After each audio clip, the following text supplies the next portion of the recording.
किसानों का आंदोलन पहले अलग अलग था, काश ये अलग था। किसानों का मेरी आंदोलन आंखों अलग की था। रोशनी अब आप इसमें सीए किसान ना गई आंदोलन होती और छात्र आंदोलन तो और मैं पूरा एक कॉकटेल इन बना हुआ है। हिंदू अब मुसलमान इससे कराने सरकार वालों को ध्यान रखना होगा कि अब इसको कैसे निपटे, अपनी अभी पेटिशन तक स्थिति ये थी कि मुसलमान लोग वोट नहीं पा रहे थे। अब उनको एक मौका मिल गया है इस आंदोलन के सहारे उसमें कूद- 2019 लेकिन सीएए के बाद के कोई बारे में प्रोटेस्ट नहीं बताता हुआ था। बोल तो लगातार रहे थे, लेकिन कि एक क्या मौका दिख चाहता रहा है कि कब सड़क पर आना है। भारत अब का वो मौका दिखाई दे रहा है, वो आंखों के डबल सामने ऑप्शन आते हैं। मौका कौन मुसलमान सरकार ये मौका दे रही है और क्या कह रहा है संविधान कर सकती है। आपने कभी और मौलानाओं को और क्या मुस्लिम है समाज को शिक्षा, इंडिया टीवी विकास पर आंदोलन करते देखा है? का देश में बयान 70 साल के इतिहास में बता रहा हूँ, कभी नहीं। मुसलमान कब लड़ता है? मुद्दों पर होता दीन है। के नाम पर लड़ता है बस। ये तस्वीर एक बार फिर से आप देख लें, लेकिन ये छात्र तो धर्मेंद्र प्रधान के इस्तीफे के नाम पर अड़ रहे हैं, मैं बढ़ रहे हैं और खाकसार संख्या में इकट्ठे होते चले जा रहे हैं, लड़ भी रहे हैं, बढ़ रहे हैं। पीडीए कोऑर्डिनेटर हिमाचल प्रदेश, मामला सिर्फ दिल्ली तक सीमित नहीं है, तमाम शहरों के अंदर पहुंच गया। महाराष्ट्र के मुंबई में भी प्रदर्शन हो रहा है, भोपाल में हो रहा है, ऑल इंडिया सुन्नी सूफी जमात अब मुझे लगता है कि सरकार को गंभीरता से अगर ये कहा पीरे जाए कि तरीक़त वली हिंद का अनुयायी शामिल हो गए, किसान शामिल हो रहे हैं, तमाम लोग शामिल हो रहे हैं, और तो उनको ये मौका किसने उपलब्ध कराया? भीम आर्मी उनके ये पिछ सरकार ने उपलब्ध कराया। क्रांतिकारी सेना इस्तीफा ले लेती, इतना ईगो, इतना का अहंकार के साथ राष्ट्रीय उपाध्यक्ष सरकार जमीन पर उतर कर देखे कि वास्तविकता क्या है। एक धर्मांध प्रधान अपील करता है अपनी HHAQ यूट्यूब के जरिए से, जिसे मैं 2 साल से अपने 17 फतवे भारतीय संविधान, कुरान और नबी के ज़बान से लिख करके जो भी दुनिया में कानून बन रहा है वो कुरान से है, वैदिक इस्लाम से है और आदम आले इस्लाम से कल की अवतार तक है। मेरी अपील खास तौर पर बिल्कुल है, जो 32 साल सनातन 40 साल के हिंदुओं से और सुन्नी सूफी जमात अहले बैयत के मुसलमानों से है कि वो जंतर मंतर पर हो रहे और पूरे देश में जो छात्र आंदोलन चल रहा है उससे जो सच्चा मुसलमान है वो दूरी बनाए रखे।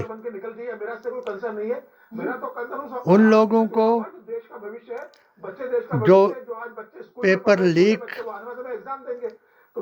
और सरकार वीक पर आंदोलन कर रहे हैं उनको समर्थन करें, प्रोत्साहित करें, मगर खुद किसी के बहकावे पर, जिस तरह बंगाल चुनाव में हुमायूं कबीर जैसे गद्दार मुसलमानों ने बाबरी मस्जिद का बवाल फहराया, जिस तरह 2014 में जमीयतुल उलमाए हिंद के चीफ इमामों और चीफ सदरों ने बीजेपी का साथ दे करके मुसलमानों की शाख को गिराया, उस तरह इसमें अब इनका पूरा प्रोग्राम है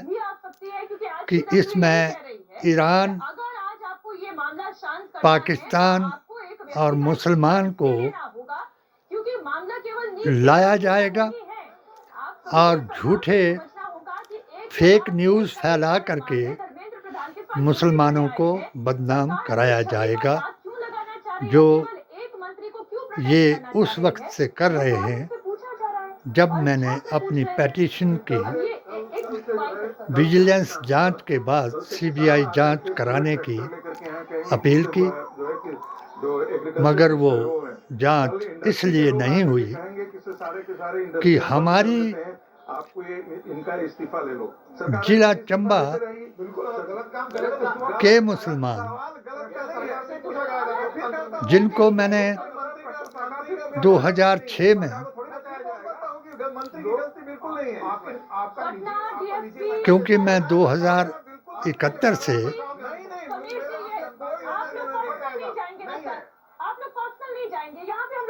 अंजुमन इस्लामिया जिला चंबा का सीनियर वाइस चेयरमैन रहा और अहले बैयत बरेलवी अकायद का कायल रहा, मगर 2006 में मैंने पाया कि ये दोनों तंजीमें जो थी वो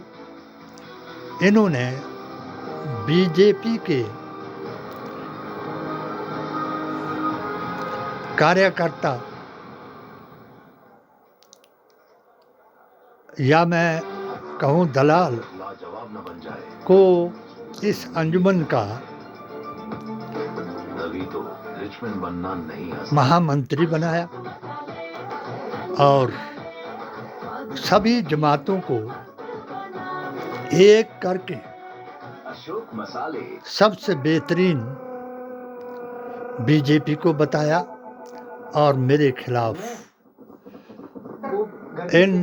बदअकीदा जमातों से, सदरों से, चीफ इमामों से, वकीलों से और इनके अध्यक्षों से, बीजेपी के अध्यक्षों से मुझे मोदी विरोधी बताया और आज मुझे ये यकीन आया, इसलिए मेरी अपील पर ध्यान दें और इनका प्रोग्राम अब राहुल, जिसने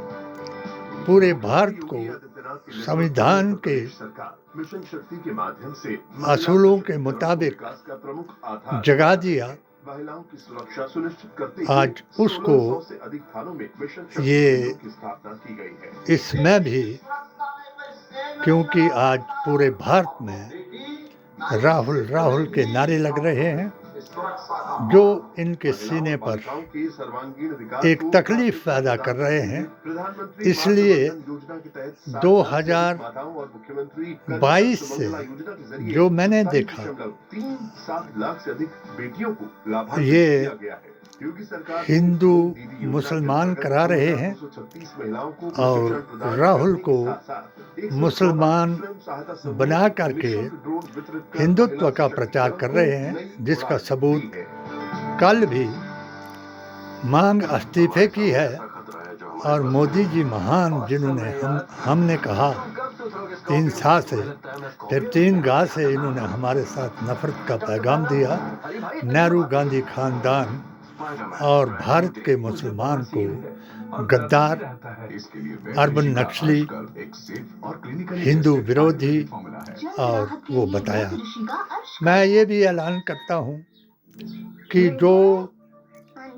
ये विष्णु अवतार मोदी जी को मान करके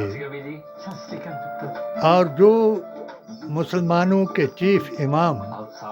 मोहन भागवत को अपना राष्ट्रपिता या अपना बाप बता करके ऐसी फेक न्यूज़ फैला करके मुसलमानों को बदनाम करा रहे हैं, उन पर